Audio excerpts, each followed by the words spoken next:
Lindja e Muhammedit a.s. Ndër banorët më të vjetër të Mekës ishte zonja Hajere, e shoqja e pejgamberit Ibrahim a.s. bashkë me foshtin e saj Ismaili. Në kohën e tyre në Mekë ndodhej një pus me ujë të ëmbël që emërtohej Zemzem. Pas disa kohësh ky pus ishte mbyllur dhe ishte zënë me ndërtesa sipër tij, ashtu që nuk i dihej vendi me siguri. Abdul Muttalibi, kryetari i familjes Benu Hashim prej fisit Kurejsh, një prej parisë së Mekës, ishte i ngarkuar me detyrën e dhënies ujë vizitorëve të Qabës. Kjo detyrë ishte më shumë rëndësi atë kohë. Uji gjendej me vështirësi. Ai po përpiqej ta gjente vendin e pusit të mbuluar. Abdul Muttalibi bashkë me djalin e tij Harithin gërmuan në shumë vende për pa dobi, nga se nuk mundën ta gjeni. Asnjëri nga kurejshitët nuk u ndihmonte për të dalë me sukses në përpjekjet e tyre, por përkundrazi ata talleshin me ta. Një natë Abdul Muttalibi pa ëndër se si pusi i Zemzemit ishte ndërmjet idhujve Asaf e Naile. Plaku nuk humbi kohë dhe mendimin e të birit Harithit lëvizin nga vendi idhujt dhe filloi të gërmonte. Të afërmit e tyre i kundërshtuan për këtë vepër, por ata vazhduan punën duke kërkuar pusin e vjetër të Zemzemit. Ndërsa Abdul Muttalibi po punonte me të birin, e ndjeu veten të dobët për të bërë një punë kaq të madhe. Ndaj nga thellësia e zemrës i lut Zotit që t'ja jepte 10 djem, me qëllim që ta gjente pusin e Zemzemit, duke i premtuar se njërin prej djemve do ta bënte kurban në Qabe si shenjë mirënjohje. Perëndia deshi ja bëri mbar që ta zbulonte pusin dhe me kalimin e kohës ja fali njërin pas tjetrit. 10 djem, sipas lutjes që e bëri. Zbulimi i pusit të Zemzemit e bëri Abdul Muttalibin njeriu ndër burrat që nderoi shumë në Mekë. Kur ju rritën djemt, mendoi se duhej mbajtur premtimi i dhënë për ta bërë kurban në Qabe njërin prej tyre. Për këtë punë, një ditë Abdul Muttalibi i mori të gjithë fëmijët dhe shkoi në Qabe. Hodhi shortin sikur ishte zakoni, i cili të 3 herët i ra Abdullah, djalit më të vogël, të cilin e donte më tepër nga të gjithë. Plaku ishte fetar, prandaj nuk vonoi dhe u përgatit që ta therte djalin, tamam si bëri pejgamberi Ibrahim me djalin e tij Ismailin. Abdullahu dallohej dhe duhej prej krejt popullit të Mekës për sjelljet e mira që kishte. Prandaj ata u përpoqën t'ia kthenin mendjen të atit. Mbas shumë mundimesh e bën që të pranonte të këshilluej për këtë çështje me njërin prej priftërinjve të tyre. Abdul Muttalibi i shoqëruar edhe me shumë njerëz shkoi te priftëresha që quhej Shia. Kjo pasi dëgjoi çështjen tha, meqense pagesa për një njeri të vrarë është 10 deve, Abdul Muttalibi duhet të vëj në njërën anë 10 deve dhe në anën tjetër Abdullahun dhe të hedhë short. Po t'i bjerë shorti Abdullahu të shtoj 10 deve të tjera, e kështu të shtoj çdo herë nga 10 deve gjersa shorti të bjerë për deve të. Atëherë kuptohet që Perëndit janë kënaqur, t'ju bëhen kurban ato të gjitha në vend të Abdullah. Abdul Muttalibi bëri si porositi priftëresh. Shorti i parë i ra djalit dhe vazhdoi t'i binte gjersa u ra deveve, kur ato ja arritën numrin 100. Të 100 deve u bën kurban dhe u la populli i lirë të hanin e të gëzoheshin për shpëtimin e Abdullahut. Prej asaj dite, pagesa për një të vrarë u shtua dhe u bë 100 deve në vend të 10 deveve. Gëzimi i Abdul Muttalibit për shpëtimin e djalit arriti kulmin. Mirë po, për të bashkuar dy kënaqësi,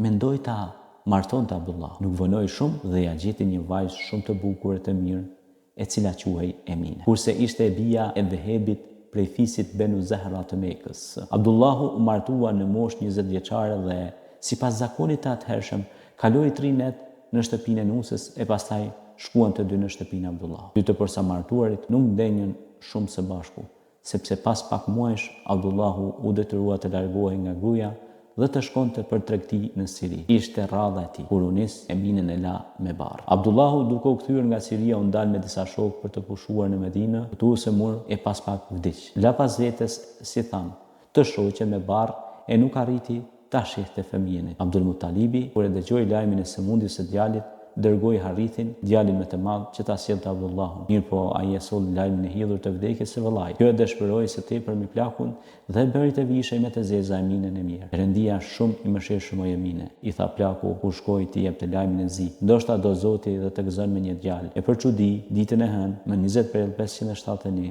pas vardhur akoma drita, lindi djalë. Eminja tregoi se nuk pati dhimbje sikurse kanë gratë e tjera në të tilla raste kur lindin foshnja. Natën që do të lindte, Eminja pa një ëndër me laqe që e porositën ta quante djalin Muhammed. Shqip do të thotë i lavdëruar. Ky emër nuk përdojer përpara fare nga arabët. Djali i Emines ishte i pari që u quajt me këtë emër. E me të vërtetë ky djalë është i lavdëruar për veprat e mëdha që ka bërë. Lavdërohet e do të lavdërohet sa të jetë bota. Këtu e preu fjalën Luani, puthi Fatimën të cilës i rrini lot sepse i vinte keq për djalin që lindi pa baba. Pra, kjo ishte në vija të trasha një biografi e shkurtër, një histori e shkurtër e lindjes së Muhamedit alayhis salam. Do të vazhdojmë në tregimin e radhës për Muhamedin alayhis salam kur ishte fosht.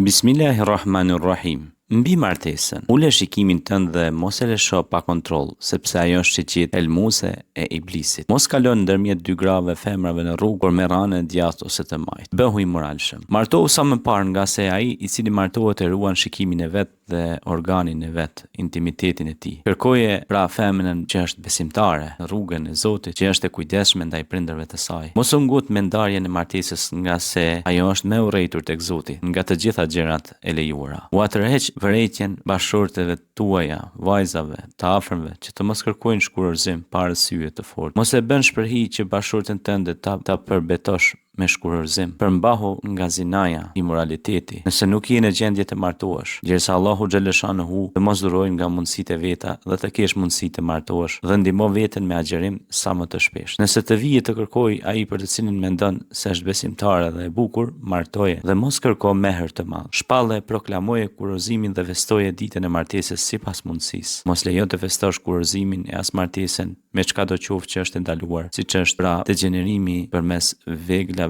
shturse dhe valljet që janë shturse jo edukative. Bashkëshortes tënde paguja mehrin, krye obligimet tuaja ndaj saj dhe sillu bukur ndaj saj. Njoftoje gruan tënde me rregullat dhe obligimet e martesës bashkëshortore, kështu që të mundet t'i kryej në mënyrë konsekuente. Mos ju afro bashkëshortes derisa është në hajz dhe nifas. Shpjegoja u grave rregullat fetare dhe mos i lejo që të praktikojnë çkado qoftë që është e gabuar. Bëhu i drejtë në vështrimin e qëndrimit të bashkëshortes tuaj dhe kurse si në atë drejtim mos bën padrejtësi ndaj bashkëshortes. Blej gruas tënde dhe fëmijëve atë që ju është e nevojshme, mos u bër dorë shtrënguar ndaj tyre. I ke amanet familjen. Ruaj të mos i lësh pas dore çdo qoftë nga ata të cilët je i obliguar të kujdesesh ndaj tyre. Fëmijëve tuaj zgjedho emra të bukur, sepse ata ndikojnë edhe në personalitetin e tyre. Mos i jep përparësi fëmijëve meshkuj ndaj femrave. Fëmijët ruaj jepu edhe njësoj pra duke ju dhënë dhurata. Rriti fëmijët tuaj kur të rriten 7 vjet, urdhëroj që të kryejnë ceremonitë kryesore fetare dhe për secilin nga ata siguroj nga një shtrat të veçantë. Me bashkëshorten tënde bisedo detajisht rreth mënyrës së rritjes së fëmijëve, nga se kundërshtimet tuaja ndikojnë shumë negativisht në sjelljen e tyre. Martoji dhe jepu fëmijëve të tu kur të bëhen madhor, të arrijnë moshën e madhore, pra martoj fëmijët. Rreptësisht ruaju që të mos i ngatrosh burrin me gruan e vet, ose dy ortak me punë ose dy shok. Urdhëroje bashkëshorten që të ketë kujdes ndaj dispozitave të shariatit, jetë kujdesshme ta ruaj dinjitetin e vet, pastërtinë, harmoninë, mjedisin, moralin, të ketë kujdes me veshjen dhe të ketë kujdes pra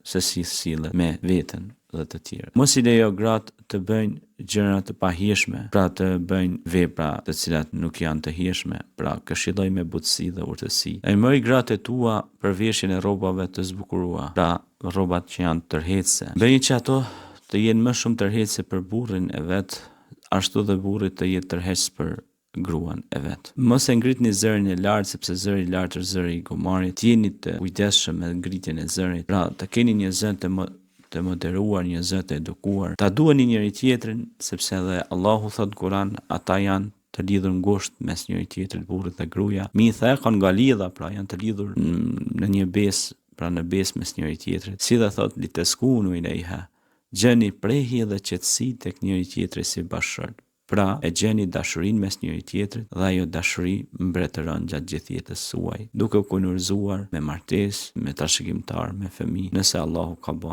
emën. Por nëse nuk keni fëmijë, atëherë prap duhet të kënaqeni me pajtimin e Allahut, por nëse Allahu ju çon vajza ose djem, prap duhet të falenderoni Allahun për çdo gjë. Bismillahirrahmanirrahim. Modestia dhe maturia. Muslimani në këtë botë nuk jeton vetëm për shkak të dëfrimit dhe të kënaqësive ndijore. Qëllimi i jetës së tij është më i mirë dhe më i lartë. Kjo nuk do të thotë që ai të heqë dorën nga fëmijët e kësaj bote, po as edhe ti mohoj të drejtat që i takojnë. Për shkak Kurani ja tërheq vërejtjen dhe thotë: O ju që besuat, mos i ndaloni të mirat që për ju Allahu i lejoi dhe mos e teproni, se Allahu nuk i do ata që e teprojnë. Njeriu ja ndalon vetes kënaqësinë dhe dëfrimet me anë të dy gjërave. me anë të ndalesës dhe të maturisë. Ai nuk bën dhunë kundër vetes, nuk i thyen ndalesat e Allahut dhe nuk sillet si plan prishës. Rruga e tij është siratal mustaqim, rruga e drejtë, të cilën Islami ja trason në sjellje dhe në disponim të mirave të kësaj bote.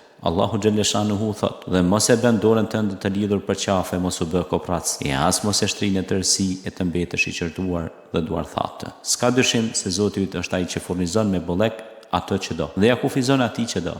Ai hollësisht di për robët e vet dhe i vështron. Surja Isra 29:30. Muslimani në të njëjtën kohë kujdeset edhe për këtë edhe për botën e ardhshme. Derisa punon për këtë botë, ai nuk i harron obligimet ndaj botës së ardhshme. Kënaqësitë për të në këtë botë janë në shërbim të arritjes së kënaqësisë së Allahut xhaleshanuhu dhe të shpërblimit në botën e ardhshme. Ka disa prej njerëzve që thonë Zoti ynë na jep ti neve në këtë botë, për ta nuk ka asgjë në botën tjetër. E ka prej tyre asisht që thonë Zoti ynë na jep të mira në këtë jetë, të mira edhe në botën tjetër dhe na ruaj prej dënimit me zjarr. Të tillët e kanë shpërblimin nga ajo që e fituan. Bekare 200-202. Luksi nuk është po as që guxon të bëhet qëllimi i jetës. Muhamedi alayhis salam na e tërheq vërejtjen.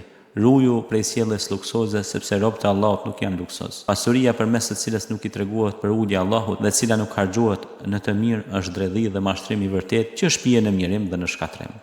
Kështu mirësitë bëhen dënim për pronarët e tyre, sepse makutëria dhe grykësia janë veti të këqija për individin dhe përmbar bashkësinë. Pasuria në duart e atij që s'është mirënjohës bëhet sprovë dhe mallkim. Allahu te baraka ve taala thot: Zuyina lin-nasi hubbush shahawat minan nisa'i wal banin wal qanatir al munqantarati min adh-dhahabi wal fiddati wal khayl al musawwamati wal anami wal harth. Dhalika mata'u al-hayati ad-dunya wallahu 'indahu husnul ma'ab. Njerëzve u është zbukuruar dashuria ndaj të këndshmeve, ndaj grave, ndaj djemve, ndaj pasurisë së grumbulluar nga ari i argjendi, ndaj kuajve të stolisur, bagëtisë e bugjësisë. Këto janë kënaqësitë të kësaj bote, po tek Allahu është e ardhmja më e mirë. Surja Ali Imran, ajeti 14 me radhë.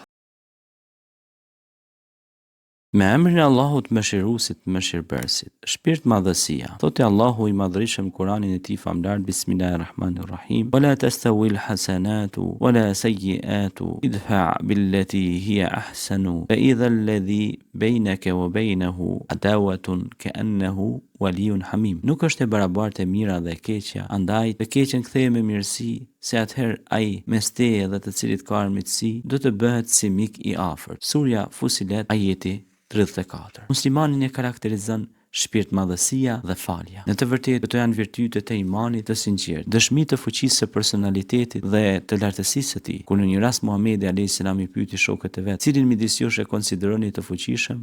Ata u përgjigjen: "Atë që njerëzit s'mund ta mposhtin." "Jo, por i fuqishëm është ai që e përmban veten në hidhrim." Përgjigj pejgamberi alayhis salam: "Në të vërtetë ky është ai i cili imposht epshet dhe dëshirat e vet." Edhe pse instinkti natyror nxit njeriu në hakmarrje dhe kërkon që të keqen ta kthejë me të keqe, Islami i apelon njeriu që të ngritet në një nivel më të lartë të fal, për çka do të ketë shpërblim të majm tek Allahu xhaleshanuhu. Në Kur'anin famlar thuhet: "Dëshkimi i të keqes bëhet me një të keqe në të njëjtën mas, e kush fale bën pajtim, shpërblimi i tij është tek Allahu. Vërtet ai nuk i do zullumçarët. Innehu la yuhibbu adh-dhalimin." Surja Shura, ajeti 14. Me një rast Muhamedi alayhis salam i pyeti shokët e vet: "A doni t'ju tregoj se ç'është ajo që tek Allahu e ngrit namin dhe pozitën?" "Po, dua, mo i dërguari i Zotit," u përgjigjen ata. Atëherë ai tha: "Ji i but ndaj atij që ndaj teje sillet me vrashtësi. Falje atij që të bën padrejtësi, jepi atij që s'të jep dhe ndihmoj atij që ty të lë s'të ndihmon." Padyshim se kjo është forma më e lartë e humanizmit, përmes së cilës njeriu edukohet, përkryhet dhe pastron shpirtin prej së keqes dhe nxitjes në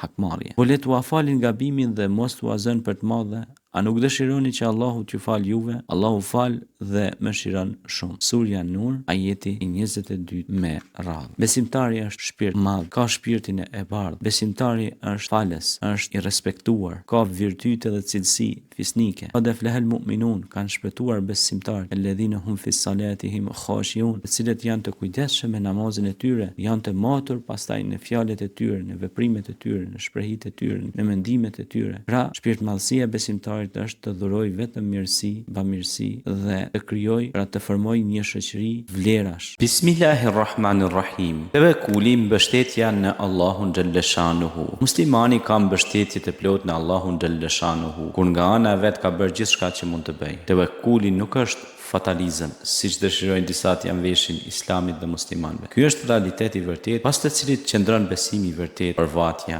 përpjekja e tjera. Edukues është shembulli i një arabi i cili erdhi ta pyeste diçka pejgamberin alayhis salam sipas pluhurit që kishte në tesha. Pejgamberi alayhis salam konstatoi se ai ishte i huaj dhe e pyeti se ku kishte deven. Kur ky i tha se deven e kishte lënë në mbështetjen e Allahut xhalleshanuhu, Muhamedi alayhis salam i tha: "Qayyid wa tawakkal." Lidhe pastaj mbështetju pra Allahut xhalleshanuhu. Në Kur'an ka shumë ajete që flasin për tevekkulin, kështu për shembull thuhet: "Wa yarzuqhu min haythu la yahtasib wa man yatawakkal 'ala Allah fa huwa hasbuh. Inna Allaha balighu amrihi qad ja'ala Allahu li kulli shay'in qadir." Pra, kush i mbështetet Allahut, ai i mjafton pra atij. Pastaj në surën Maida ajeti 23, dhe vetëm Allahut mbështetjuni nëse jeni besimtar të sinqert. E kur të vendosësh atëherë mbështetu në Allahun, se Allahu i do ata që i mbështeten pra atij. Inna Allaha yuhibbul mutawakkilin. Surja Al Imran ajeti 100.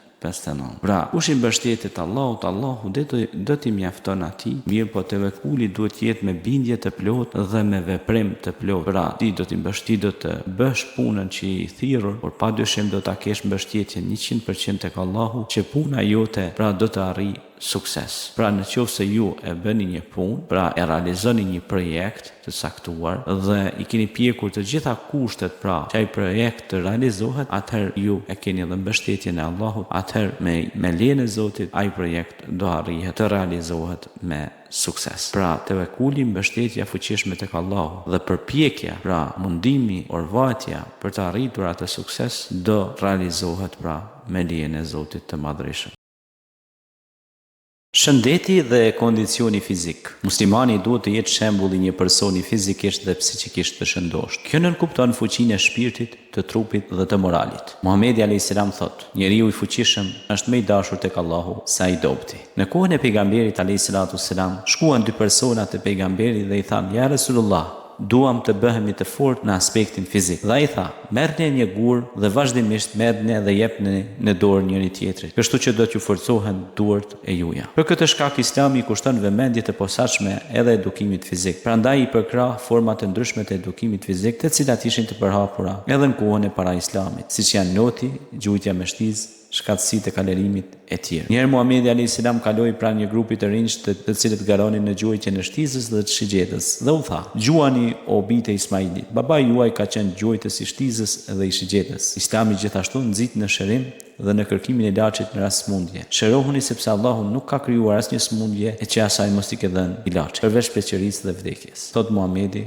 alayhis salam. Siç kujdeset Islami për anën fizike të njeriu, ashtu kujdeset dhe për anën psikike të tij, për fuqinë e vullnetit dhe për vetbesimin. Islami kërkon prej neve që të mos bëhemi robër, por zotrues të epsheve dhe dëshirave tona. Allahu xhalleshanuhu thot: "E mos shko pas dëshirave, se ata të shpangin prej rrugës së Allahut. Ata që largohen prej rrugës së Allahut i pret dënimi i rënd për shkak se harruan ditën e përgjegjësisë." Ashtu Zoti thot në Kur'an: "O men arada an dhikrillah fa innahu ma'ishatun danka." E kush i shmanget përmendjes së Zotit, pra përmendjes sime, do t'ja bëjmë pra një jetë të vështirë. Prandaj besimtari duhet të kujdeset për shëndetin e tij, duhet të kujdeset për edukimin fizik që të jetë më sportiv dhe të jetë pra më i shkathët.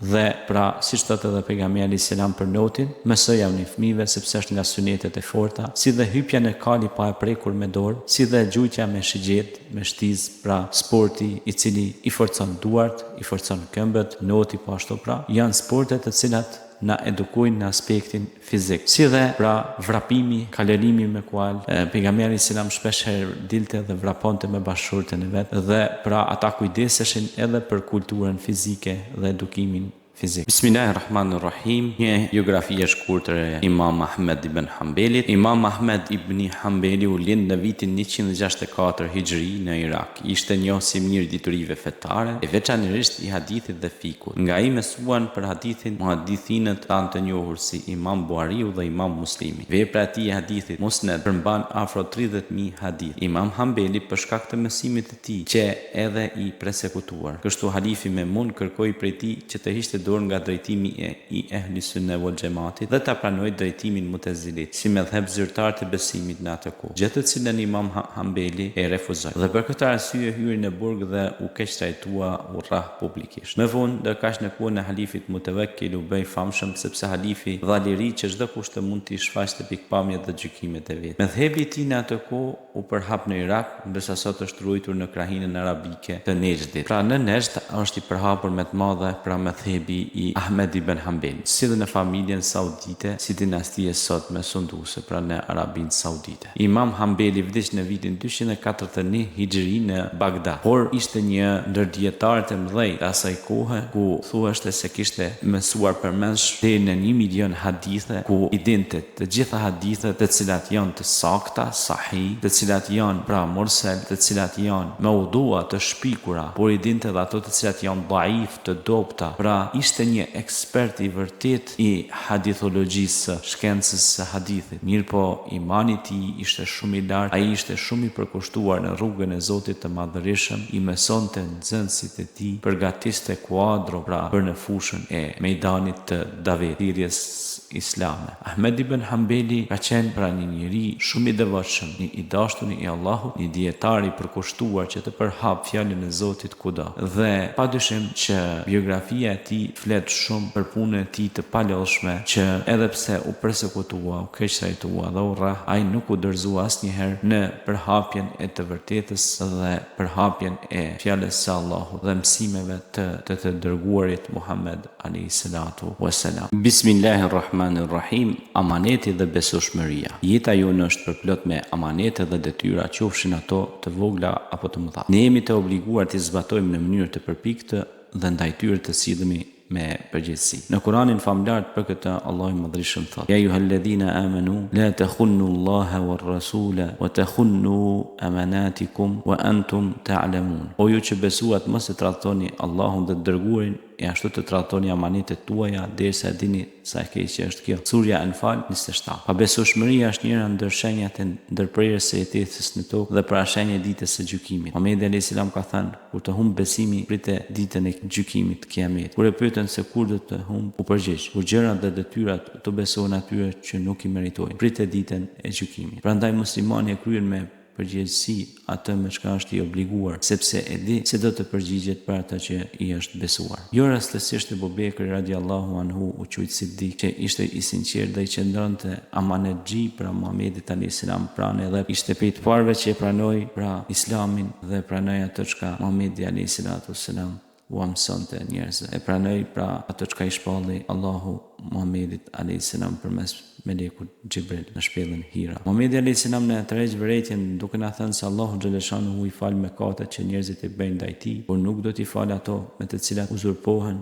të drejtat e njerëzve të tjerë. Një hadith shërif thuhet: kur besimtarët të lirohen nga zjarri në të vërtetë, kur të kalojnë nëpër sirat, do të ndalen në një urë midis xhenetit dhe xhehenemit, që t'i rregullojnë padrejtësitë e njëri tjetrit, të cilat i kanë bërë në këtë kohë. Pejgamberi alayhis salam thotë: nuk ka iman ai i cili nuk i kryen detyrat e marra përsipër, por nuk ka besim as ai që nuk e mban premtimin. Pejgamberi alayhis salam më tej thotë: në ditën e gjykimit njeriu nuk do të kalojë derisa të pyetet për 4 gjëra: për jetën si e ka jetuar, për rininë si e ka kaluar, për pasurinë si e ka fituar dhe në çka e ka harxuar, dhe për diturinë si ka punuar pra me atë dituri. Padyshim pra se këto janë prej amaneteve që ne duhet t'i kemi parasysh si besimtar, sepse jeta është shumë e shkurtër dhe duhet kemi kujdes pra për rinin tonë, ta përdorim atë për ngritjen e vlerave në shoqëri, për përhapjen e fjalës së mirë, për përhapjen e dijes së dobishme, duke lutur Allahun e Madhërisëm: Allahumma inni as'aluka ilman nafi'an wa rizqan tayyiban wa 'amalan mutakabbilan. O Zot, më jep dituri të dobishme, furnizim të begatshëm dhe vepra të pranuara tek Ti.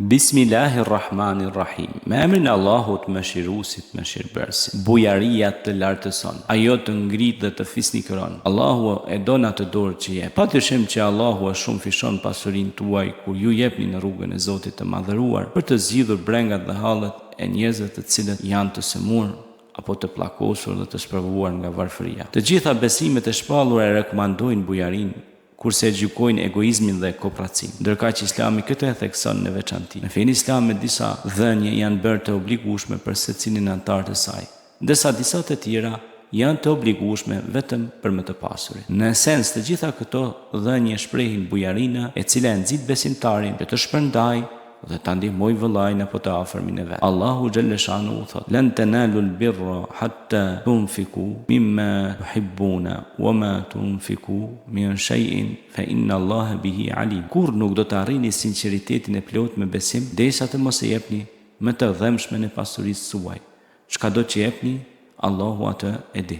Surja Al-Imran, ajeti 92. Muhamedi alayhi salatu wassalam thot: "Njeriu bujar është afër Allahut, afër njerëzve dhe afër xhenetit, por larg xhehenemit. Kurse kooperacia është larg Allahut, larg njerëzve dhe larg xhenetit, por afër xhehenemit." Sadakaja i shlyen me katet e vogla sikur uji zjarri. Nuk është besimtar i vërtet ai që e zën nata të ngopur, ndërsa e di se fqiu i tij e ka zënë nata të uritur. Sadakaja, bamirësia, bujaria i largon sëmundjet, shton pasurinë, na lehtëson jetën. Pejgamberi alayhi salatu wasalam i mësonte vazhdimisht shokët e tij që të jenë bujar, të japin, sepse dora që është e hapur edhe jep dhe merr, kurse dora që është e mbyllur nuk jep, por as nuk mund të marr. Padyshim që kooperacia do të jetë errësirë në ditën e gjykimit. Kooperacia është errësirë në këtë botë dhe në botën tjetër.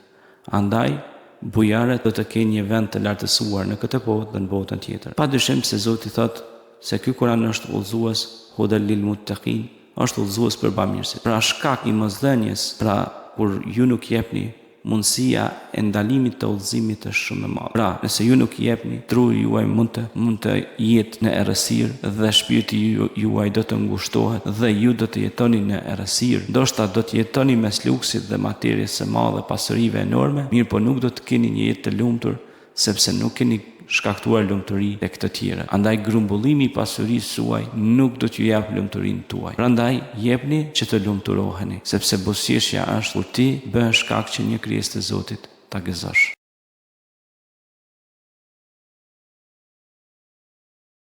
Devotshmëria sjell lumturinë. E s'ka dyshim se të mirët janë në kënaqësinë e përjetimeve në xhenet. Pastaj ajeti tjetër, e Zoti yt do të jep ty e ti do të kënaqesh. Bëni të tjerë të lumtur, mos haro, miku im, lexues, se t'u japësh të tjerëve buzëqeshje është begati e madhe. Zoti na dha shumë të mira. Kam pasur rastin të njoh shumë njerëz që kishin shumë të mira materiale, por nuk gjenin harmoni dhe lumturi me veten dhe të tjerët. Duhet ditur se pejgamberi Muhammed alayhis salam na mëson se edhe buzëqeshja është sadaka, punë e mirë, ashtu si edhe largimi i një pengese nga rruga. Gjithmonë nga ajeti citati më lartë, mos haroni se të mirët me mirësinë e tyre u japin tjerëve lumturi, por duke u dhënë tjerëve ata rrezatojnë më shumë pozitivitet dhe shkarkojnë ndjenjat e lumturisë duke ndjerë ato kudo. Poeti thotë, lumturinë nuk e shoh tubim pasturie. Mirë po, devotshmëria është lumturi. Devotshmëria ndaj Allahut është më i miri depozit, sepse për të devotshmit tek Allahu ka çdo mirësi. Kush i ka 3 gjëra, është i lumtur realisht. Falënderimi për begatit, durimi ndaj sprovave dhe kërkimi faljes për mëkatet. Ibn Kaimi, Allahu i mëshiroft, ka thënë: kur njeriu falënderon Allahun për begatit e tij, bën durim në fatkeqësi. Kur bën mëkat, kërkon falje nga Allahu. Atëherë këta 3 çështje janë titulli i kënaqësisë së robit, shenjë shpëtimit të tij në dunja dhe në ahiret.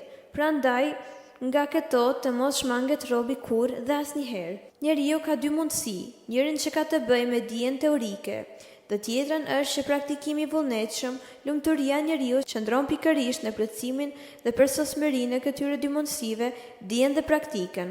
Mundësia e dijes përsoset duke njohur Krijuesin, Zotin e gjithësisë, emrat dhe cilësitë e tij, rrugën që të çon për tek ai, shkarjet që të largojnë prej tij. Po ashtu njeriu duhet të njohë vetveten me dobësitë dhe gambimet që ka. Me anë të këtyre 5 njohurive arrihet përsosmëria e mundësive së dijes dhe njerëzit më të ditur janë ata që më së miri i njohin këto gjëra dhe i kuptojnë ato. Mundësia e praktikës dhe vullnetit nuk mund të përsoset vetëm se duke vënë në jetë detyrimet që njeriu ka ndaj Zotit, me vërtetësi, sinqeritet, përkushtim, ndrojtje dhe duke pranuar që nuk ja ka dhënë krijuesit e tij hakun që i takon dhe meriton. Njeriu duhet ta pranojë se nuk mund t'i përsos këto 2 mundësi, përveç se mendimin e Allahut ai ka nevojë së tepërmi që të udhëzohet në udhën e drejtë në udhën që ecën e uljat dhe njerëzit e Zotit. Janë disa faza apostate që sjellin lumturim përmes devotshmërisë. 1. Devotshmëria dhe përmendja e Allahut në namaz, dhikr e meditim. 2. Shërimi me fjalën e Allahut dhe përqendrimi në të. 3. Duke udhëruar njerëzve dashuri e pozitivitet. 4. Praktikimi i hadithit që thot pejgamberi alayhis salam se çështja e besimtarit është e mirë, mendon, flet dhe vepron mirë. 5. Ndërtimi, projektimi i veprave që jetojnë dhe pas vdekjes të vazhdueshme dobi prurëse. Ndërtimi i një biblioteke, hapja një shkolle, botimi i librave, hapja dhe ndërtimi i xhamive, pusëve, qeshmeve, metepëve.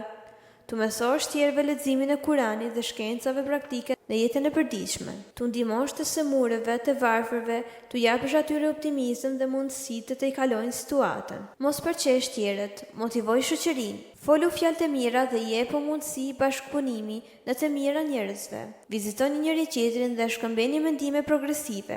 Realizoni punë të mira për komunitetin, mbjellja pemëve, pastrimi i ambientit, motivimi për lexim të librave. Mos e neglizho as për buz as një njeri, respekto që të respektohesh, ndero që të nderohesh. Ndaloje shpifjen dhe përuljen e tjerëve. Kërkoju falje atyre që pa qëllim i ke lënduar. Përkushtoju profesionit që ke. Mos e neglizho asnjëherë, bëje më të mirën.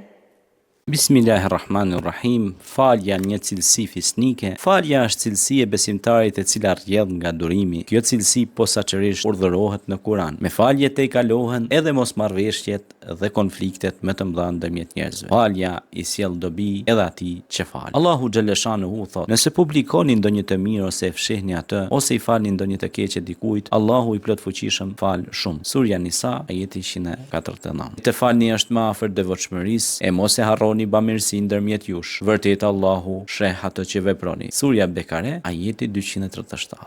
Muhamedi alayhis salam thot: falja është cilësi e Allahut dhe ai e do faljen. Falni të tjerët se do t'ju falet edhe juve. Allahumma innaka afuun tuhibbul afwa fa'fu anni. U lut pejgamberi alayhis salam: o Allah, ti je falës e don faljen, më fal mua. Është e ditur se çfarë dëmësh u kanë bërë i dhujtarët pejgamberit alayhis salam dhe muslimanëve në Mekë. Madje kur këto vujtje arritën kulmin, Muhamedi alayhis salam nuk i mallkoi, por u afali dhe ju lut Allahu xhaleshanuhu: o Zoti im, fale popullin tim, se ata me të vërtet nuk dinë se çfarë bëjnë. Duke çliruar Mekën, Muhamedi alayhis salam falte me zemërgjësi, madje edhe armiqt më të përbetuar të Islamit dhe të muslimanëve. Vall, a nuk paraqet kjo kulmin e drejtësisë, të mëshirës e të humanizmit islam? Inna Allaha yaghfiru dhunuba jamia. Me të vërtet Allahu fal shumë. Dhe kështu Allahu na mëson që ne të jemi falës. Në mesin e muslimanëve tan akoma jeton një traditë e mirë islame që me rastin e ditëve festive, posaçërisht të bajrameve, muslimanët ta vizitojnë njëri tjetrin, të pajtohen mes veti dhe t'ia falin njëri tjetrit ofendimet e bëra. Kjo traditë e mirë islame rrjedh qysh prej kohës së ashabëve të pejgamberit alayhis salam dhe muslimanët janë të obliguar që ta ruajnë atë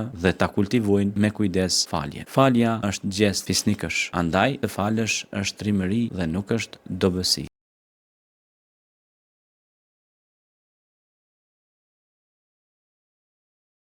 Bismillahirrahmanirrahim. Të fituarit e diturisë. Zoti Madhreshëm thot në Kur'an: Bismillahirrahmanirrahim. Ikra bismi rabbikal ladhi khalaq. Khalaqal insana min 'alaq. Ikra wa rabbukal akram alladhi 'allama bil qalam.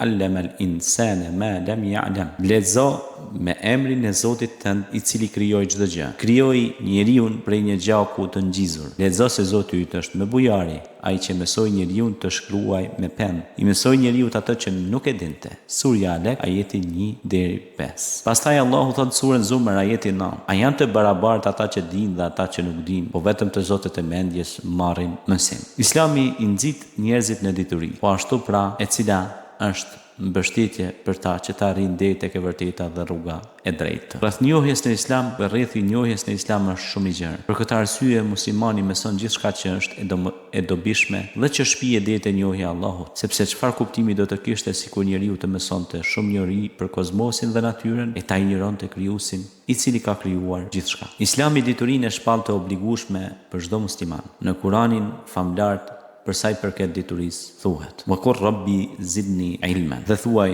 Zoti im, ma shto diturin, surja Taha, ajeti 114. U lut dhe Musaj a.s. që Allahu t'ja shtonte diturin, por dhe ne lutemi me këtë lutje që Allahu xhalleshanuhu të na shtoj diturin. Pejgamberi a.s.